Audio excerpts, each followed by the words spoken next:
morning of the 2nd of June, 1953, the grey dawn quietly began a day of momentous ceremony, the splendour and pageantry of the coronation of Her Majesty Queen Elizabeth II. It was to be a day of massive effort and noble but arduous duty for all those who participated, a day towards whose success the Royal Navy, among others, largely contributed.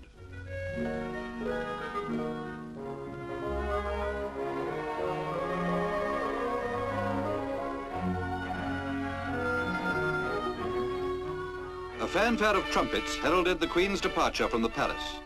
There were to be two main processions. The shorter from the palace to Westminster Abbey included a number of senior naval officers. But in the second, 2 miles long, over 1,000 naval personnel were to precede Her Majesty on her return to the palace.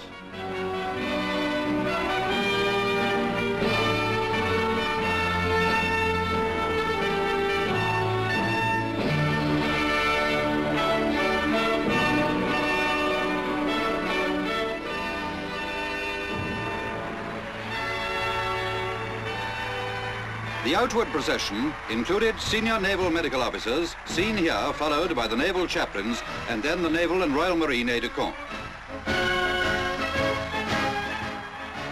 By carriage went the Admirals of the fleet.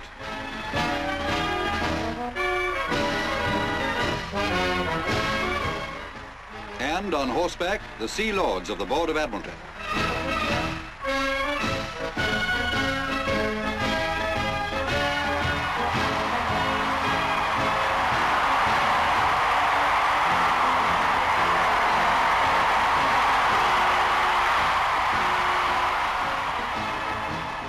As the Royal Coach left the Palace Gateway, it passed the Royal Naval Guard of Honour provided by the Nore Command.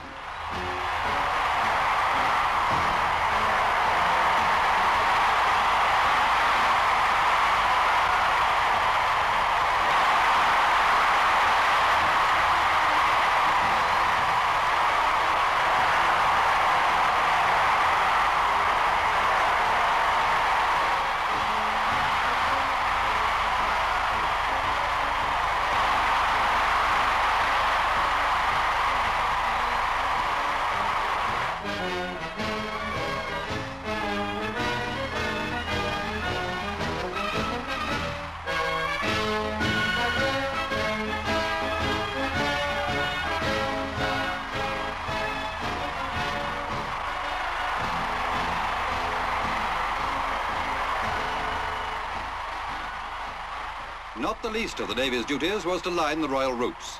Here, along the Mall, officers and men from the Commonwealth navies, Australia, New Zealand, Pakistan and Ceylon performed this task.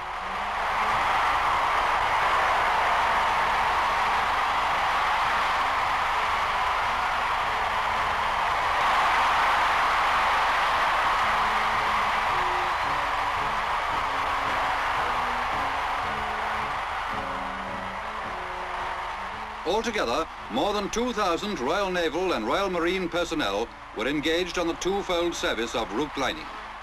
Their main purpose, along with the personnel of the Army and the Air Force engaged on the same duty, was purely ceremonial. The second was to help the police, in case of need, to control the crowds along the whole length of the two royal routes.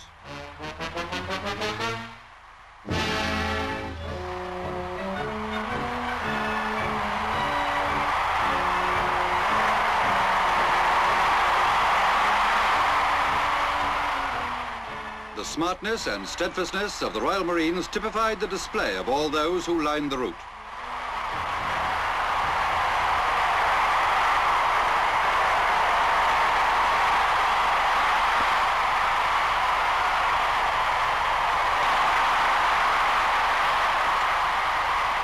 Just as smart, in spite of their youth, were the cadets from the Royal Naval College at Dartmouth and from the training cruiser H.M.S. Devonshire. Together with the aviation cadets from the training squadron, their turnout won much admiration in Parliament Square.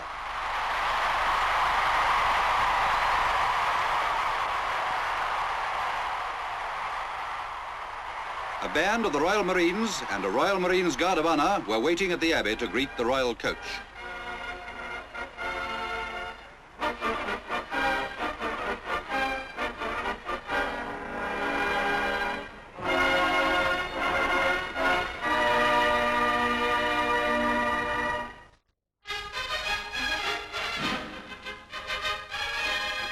Then, as Her Majesty entered the Abbey, the prancing pace of the procession was slowed to a ceremony whose proud and moving ritual heightened in tension up to the great spiritual moment of the crowning itself.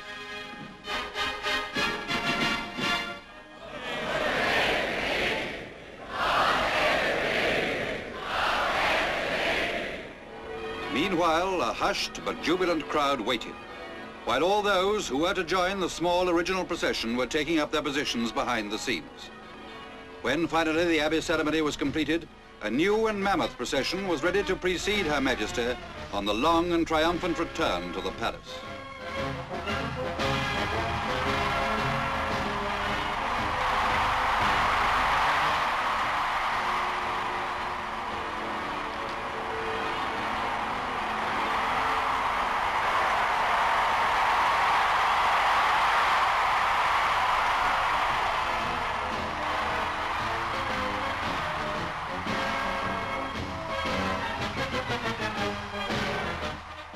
Seen here, following the bands of the Royal Marines, were the officer commanding the naval contingent, his staff officers, and then the Royal Marines and Royal Marine Forces Volunteer Reserve Unit.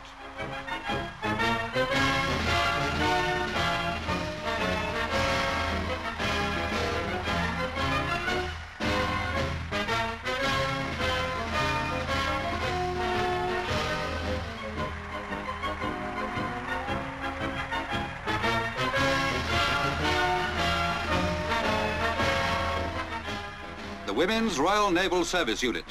Behind the Wren ratings can be seen the Naval VADs, and in a single rank behind them, officers of Queen Alexandra's Royal Naval Nursing Service.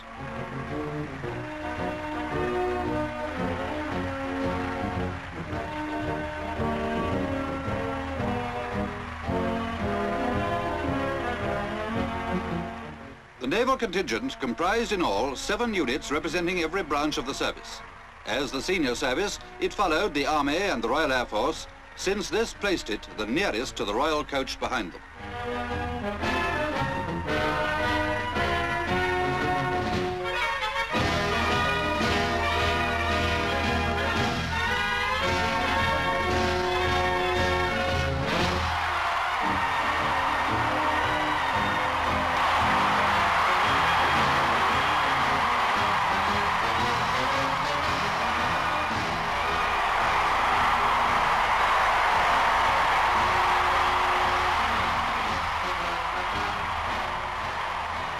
The senior officers and chaplains from the original procession, because of the reverse order of precedence, came well behind the naval contingent.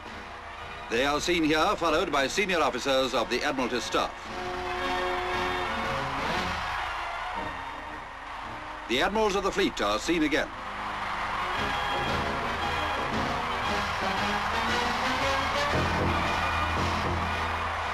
As are the Sea Lords of the Board of Admiralty.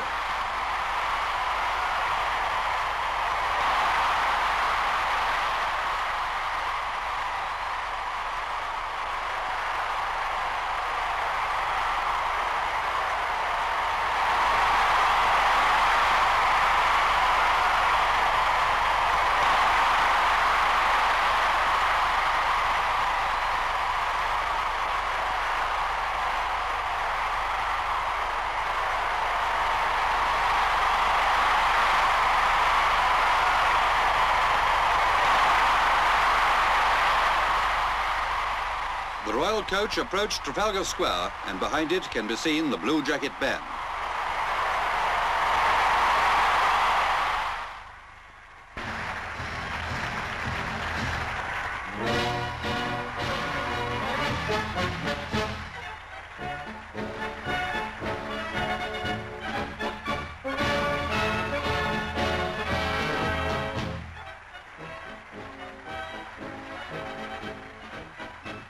In all the colonial and Commonwealth contingents were naval representatives, so that the triumph of this great occasion was truly shared and was complete. Precision was the keynote as the column split from 12s into 4s, passing through the gates of Hyde Park and Marble Arch.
Meanwhile, the bands of the Royal Marines, led by their drummers in accordance with custom, were back in Trafalgar Square.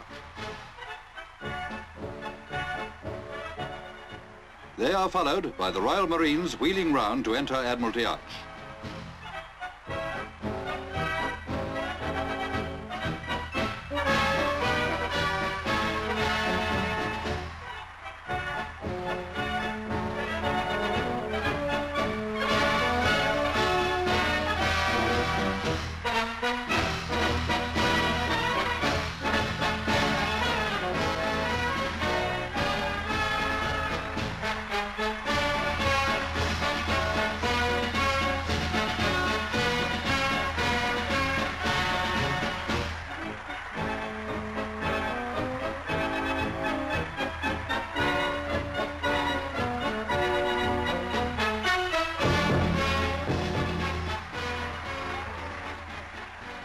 After passing the memorial outside the palace, the column proceeded to its dispersal point to end a 13-mile march.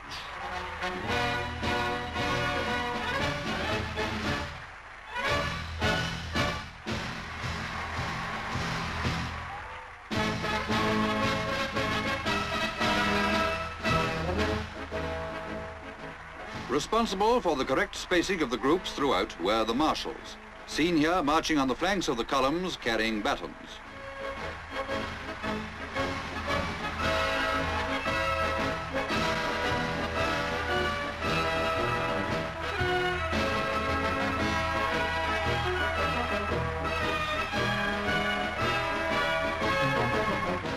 As it entered the Mall after the long march, the naval contingent maintained its traditionally smart bearing.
Seen here, turning into Admiralty Arch, are the flag officers Commanding-in-Chief, Home Commands.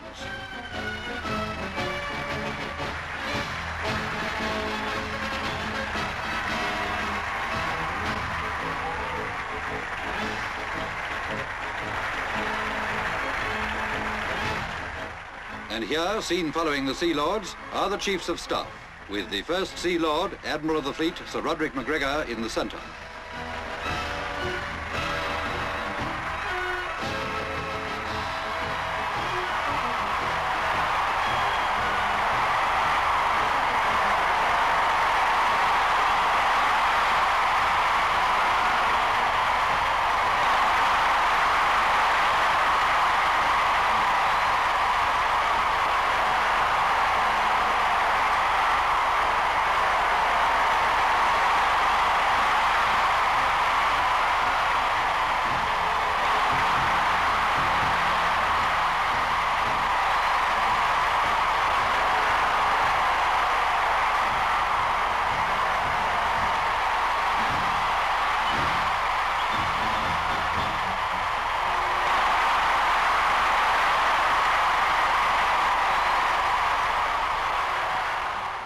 Among those who followed the royal coach was Admiral the Earl Mountbatten of Burma, personal aide-de-camp to the Queen.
And so as the Queen and her family appeared on the balcony to wave to the delighted crowds and to watch the fly past, came the conclusion of that great day.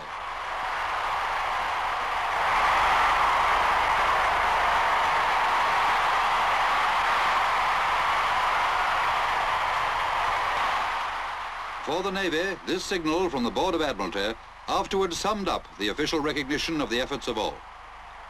Their Lordships wished to convey their appreciation to the Flag Officer commanding Naval Brigade and to all officers, ratings and other ranks on the smart appearance and efficient manner in which they carried out their arduous duties on the 2nd of June. It was only by all rising to the greatness of the occasion that such a splendid display, of which the Navy may justly be proud, could have been achieved.